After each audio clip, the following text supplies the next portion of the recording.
গাছ ছিঁড়ে যাবে, একটু আস্তে আস্তে টান। আগেও পাকা পটল খায়।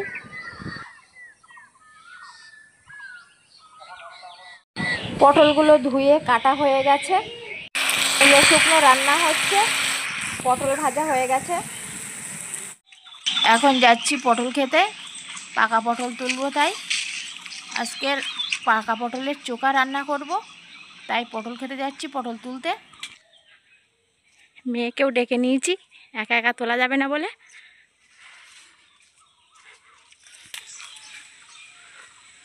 আজকে প্রচণ্ড রৌদ্র, মেয়ে তো আসবে না, তাই ওর মাথায় একটা ওড়না দিয়েছি।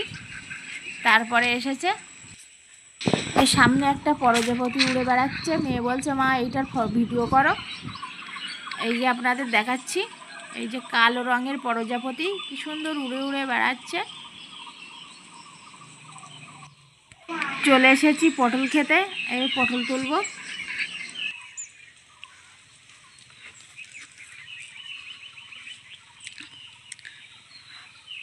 পাকা পটল তোল, দাঁড়িয়ে রইস কেন?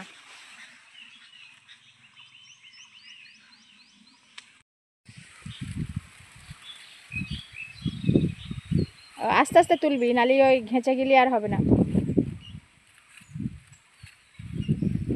ভালো করে খুঁটে খুঁটে তুলতে হবে, পিন পোকায় পিন করে। যে পটলগুলো পেকে গেছে ওগুলোর ভিতরে সব পোকা, তাই একটু খুঁজে খুঁজে ভালো করে দেখে দেখে তুলতে হবে।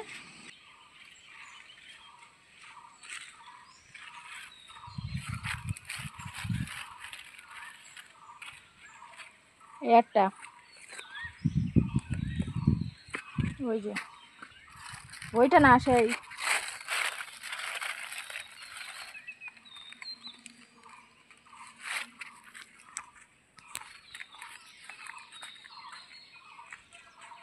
এরা কি পচা?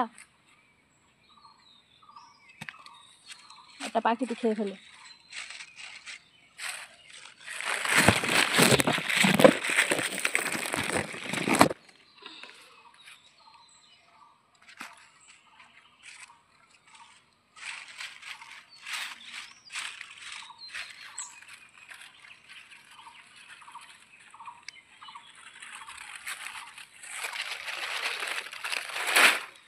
গাছ ছিঁড়ে যাবে, একটু আস্তে আস্তে টান।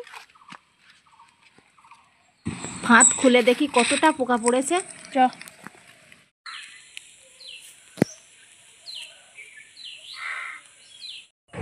বুলবুলি, শালিক, দোয়েল, ঘুঘু এরা পাকা পটল খায় জানি। এখন দেখছি আবার কাকেও পাকা পটল খাচ্ছে। আমাদের পাশের ক্ষেতে 3-4টে কাক এসে পাকা পটল খাচ্ছে। দুটো মা কাক আর দুটো বাচ্চা কাক। মা কাকগুলো খাচ্ছে আর বাচ্চা কাকের মুখে তুলে দিচ্ছে।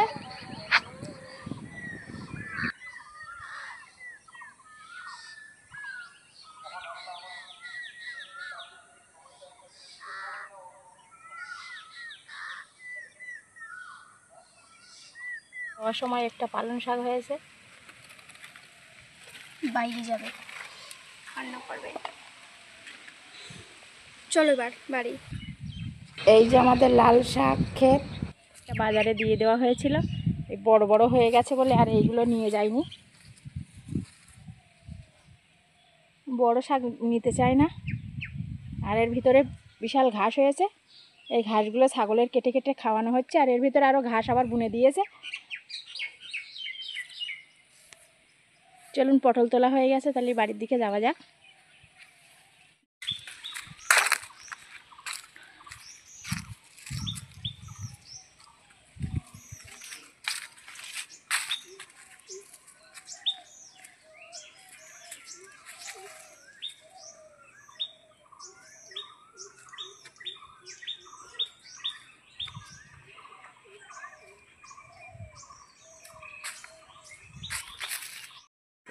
পটলে কাদা লেগে রয়েছে, প্রথমে পটলগুলো ভালো করে জল দিয়ে ধুয়ে নেব।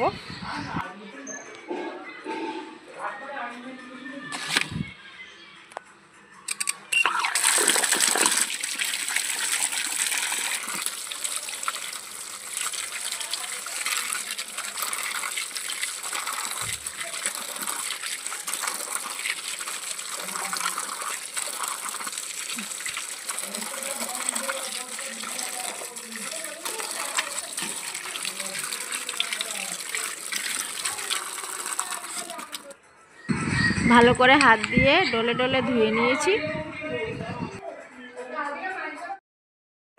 বন্ধুরা, ক্ষেতের থেকে তো পটল তুলে নিয়ে এসেছি, জল দিয়ে ধোয়াও হয়ে গেছে।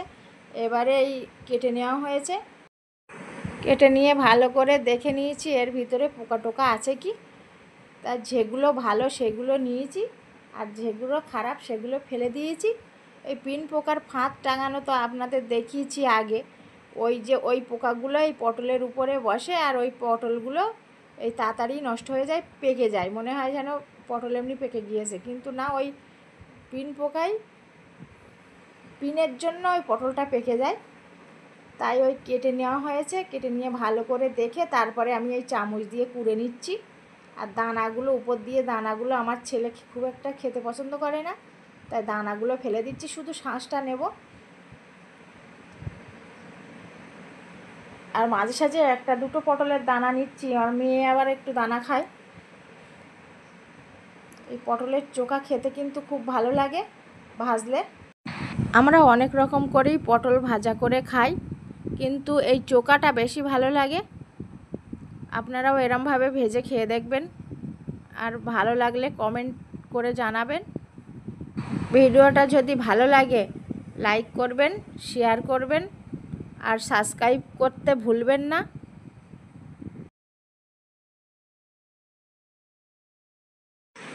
সব পাকা পটলগুলো এই চামচ দিয়ে কুড়ে নেওয়া হয়ে গেছে। এবারে আমি রান্না বসাবো। আমি পাকা পটল ভাজা করব আর শুকনো মূলো রান্না করব। এই শীতের সময় মূলো শুকিয়ে রেখে দিয়েছিলাম, সাদা বড় বড় মূলো। সেই মূলোগুলো এখন আজকে ভালো করে ভেজে নিয়ে গরম জলে ভিজিয়ে রেখে দিয়েছিলাম। এই এখন আলু দিয়ে রান্না করছি। অল্প একটু খাসির মাংস নিয়ে এসেছিলো,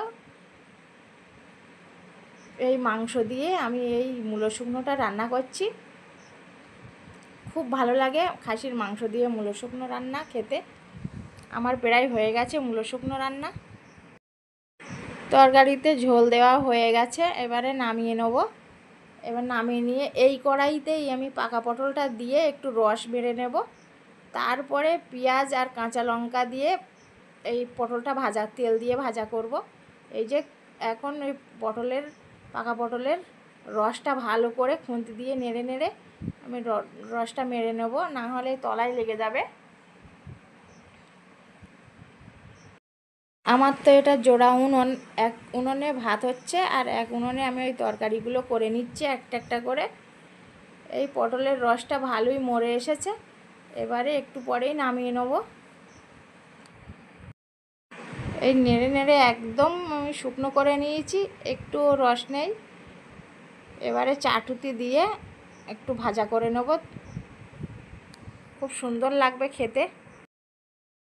আমি এতে সামান্য একটু লবণ দিয়েছি, আর কিছুই দিইনি।